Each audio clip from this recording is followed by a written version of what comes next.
En premier lieu, M. Roy, vous êtes originaire de quel endroit? La Rive-Sud, Saint-Jean-Chrysostome, j'ai grandi à Briqueville. Puis présentement, je demeure toujours sur la Rive-Sud. Ça fait que les amis, la famille, on est tous encore ensemble sur la Rive-Sud. Et au niveau du transport, c'est pas trop compliqué pour vous actuellement? Ça se fait super bien. Ça se fait super bien. Puis c'est sûr que depuis mon arrivée, il y a le contexte de pandémie, les gens sont en télétravail. Mais j'ai l'habitude depuis 2010 que je voyage de la Rive-Sud jusqu'à Beauport, Limoilou. Ça fait que pour moi, c'est une continuité. Si on regarde un peu de façon personnelle, votre formation ressemble à quoi? Baccalauréat en finance corporative, mais par la suite, j'ai fait une maîtrise, un MBA exécutif, puis un titre de planificateur financier que j'ai fait en cours là, de carrière chez Desjardins. Et l'expérience de travail, ça a été davantage chez Desjardins ou vous avez eu l'occasion de travailler ailleurs aussi? Dès la fin de mon bac, j'ai commencé chez Desjardins comme conseiller en finances personnelles. Puis ça a été une foule de belles opportunités là, chez Desjardins, c'est ça qui est super intéressant.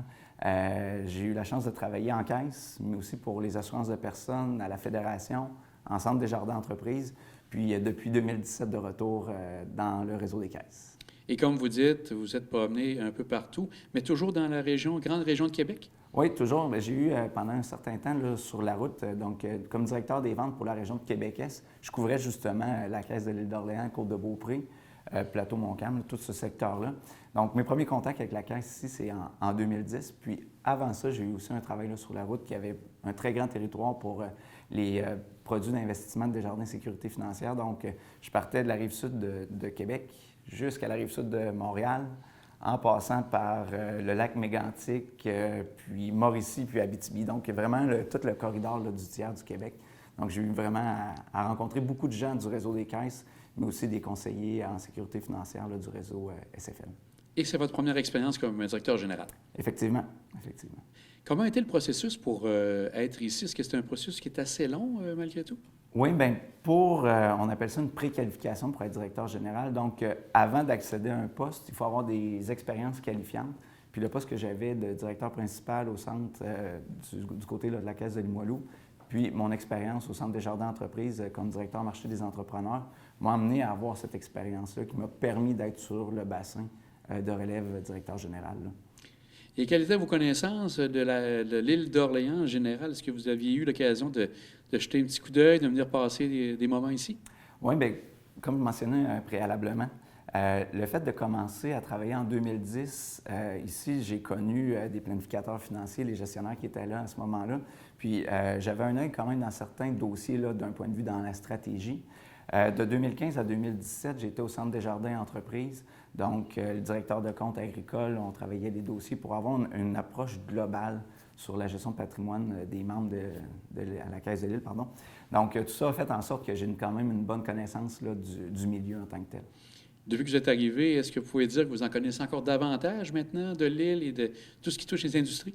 Ah, c'est certain, c'est certain. Puis, c'est un de mes mandats, mais c'est un des éléments que je préfère de tout ça, c'est de connaître les gens, de connaître les membres, de connaître leurs projets. Ça fait que je travaille avec la planificatrice financière là, qui est à la Caisse depuis de nombreuses années, justement à rencontrer les membres, à faire les agriculteurs, et les gens de la communauté. Fait que oui, effectivement, là, j'ai eu quelques occasions. C'est sûr que l'effet de pandémie réduit les rassemblements, donc d'avoir des rencontres de groupe ou de masse. On aurait pu faire des conférences physiques. On fait des conférences virtuelles. On va rejoindre un maximum de gens comme ça.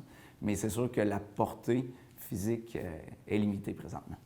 Si on regarde le côté des conseillers que vous avez ici, de l'équipe de travail, est-ce que vous êtes content de ce que vous voyez actuellement dans l'équipe de travail? Vraiment, puis c'est drôle que vous me posez cette question-là parce que je pense qu'après mes 60 premiers jours en caisse, le conseil d'administration, bon, comment est l'équipe, comment ça va? Puis c'est un des éléments qui est vraiment une force ici.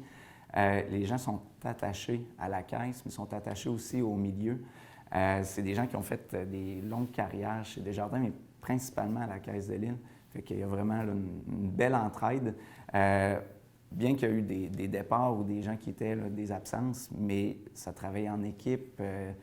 L'expérience de un était mise au profit pour le nouveau. Ça fait qu'il y a une super ambiance de travail. Si on regarde plus personnellement pour vous, quels sont les objectifs que vous visez pour la Caisse de l'île d'Orléans?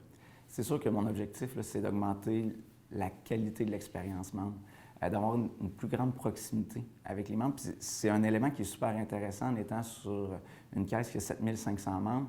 on a cette capacité-là de mieux connaître nos membres, de mieux les accompagner, puis d'être vraiment en termes de stratégie, là, d'avoir une valeur ajoutée avec eux.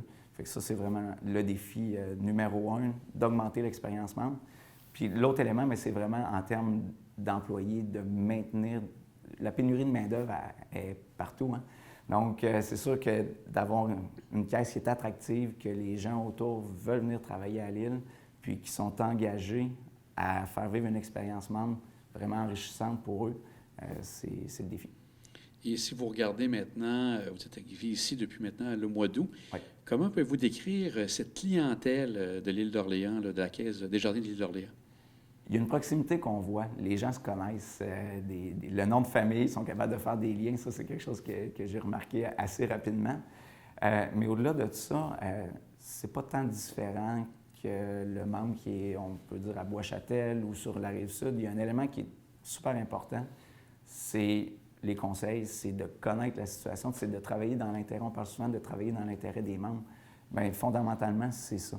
Les gens qui demeurent à l'île, oui, une plus grande proximité entre les habitants de l'île, mais au-delà de ça, la finalité, c'est qu'ils veulent réaliser leur projet, puis ils veulent avoir un lien de confiance avec leurs conseillers. Au niveau entreprise, est-ce que c'est davantage d'entreprises agricoles ou vous avez une belle variété?